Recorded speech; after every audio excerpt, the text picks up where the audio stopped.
ఇంద్రనగర్ గ్రామ ప్రజలకు నా పేరు మెంగన్ రమేష్. మాజీ సర్పంచ్గా నేను గతంలో సర్పంచ్గా అభివృద్ధి చేసిన పనులు ఉన్నాయి. మళ్ళా జనరల్ కేటగిరీలో నేను ముందుకు రావడం జరుగుతున్నది. అదేవిధంగా గత సర్పంచ్ హయాంలో చేసిన అభివృద్ధి పనులు కావచ్చు, సీసీ రోడ్లు, డ్రైనేజీలు, వాటర్ సంబంధించి బోర్లు ఇవన్నీ వేయించడం జరిగినది.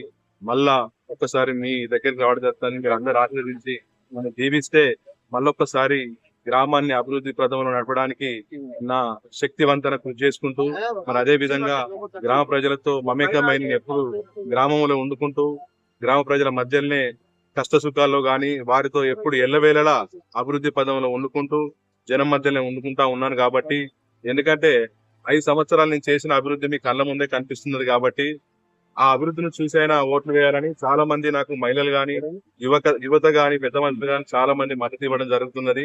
అదే విధంగా చేసిన పనులు కూడా వారే చెప్తున్నారు. మీరు గతంలో చేసిన చాలా అభివృద్ధి బాగా ఉన్నదని చెప్తున్నారు.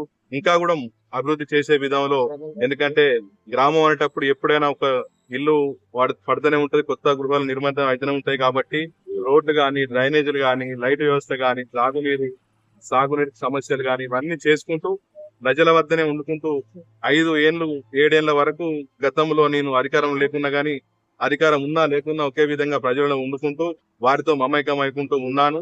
అందుకే వారు నన్ను గుర్తించి తప్పకుండా దీవిస్తారని మనస్ఫూర్తిగా ఆశిస్తారని నేను కోరుకుంటా ఉన్నాను. మరి ఇంకా కూడా మన గ్రామాన్ని అభివృద్ధి చేసే విషయంలో మీరు అందరూ తోడ్పాటు చేసి మీరు సహాయ సహకారాలు అందించాలని కోరుకుంటూ నన్ను మరి మరొకసారి గెలిపియాలని మహిళలు గాని, యువతను గాని, పెద్దలను గాని, కుల బాంధవులను అందరిని పేరు పేరున తెలియజేసుకుంటాను. ఎందుకంటే మా దగ్గర గ్రామంలో అందరూ కూలి పని చేసుకునే వాళ్ళే, పెద్ద పెద్ద బిజినెస్ చేసే వాళ్ళు లేరు. కాబట్టి వాళ్ళకి ఎప్పుడు నేను ఎల్లవేళలా వండుకుంటూ గతంలో పొలి సంఘం స్థాపించి జరిగిందని దానికి కూడా చాలా నా వంతు కృషి చేయడం జరిగినది. మరి మహిళా భవనాలు, అంగన్వాడీ భవనాలు, వాటర్ ప్లాంట్ ఒకటి చేయించడం జరిగినది. తాగునీటికి సంబంధించిన పైప్ లైన్లు గాని, కొత్త గాని, డ్రైనేజ్ గాని, సీసీ రోడ్లు గాని అన్ని కూడా 99% పూర్తి అయినాయి. అయినప్పటికీ కూడా ఇంకెక్కడ ఏమన్నా గానీ చేస్తానని హామీ ఇస్తూ మరి మీ ముందుకు వస్తున్నాను. మరి మీరందరూ నన్ను ఆశీర్వదించాలని కోరుకుంటూ మీ మధ్యకు వస్తున్న మీ సర్పంచ్ గా అభ్యర్థిగా పోటీ చేస్తా ఉన్నాను. దయచేసి మీరందరూ నాకు సహకరించి ప్రతి ఒక్కరు ఓటు వేసి నన్ను గెలిపించాలని ప్రార్థిస్తూ వేడుకుంటున్నాను. అందరికీ పేరు పేరున పాదాభివందనలు తెలియజేసుకుంటున్నాను.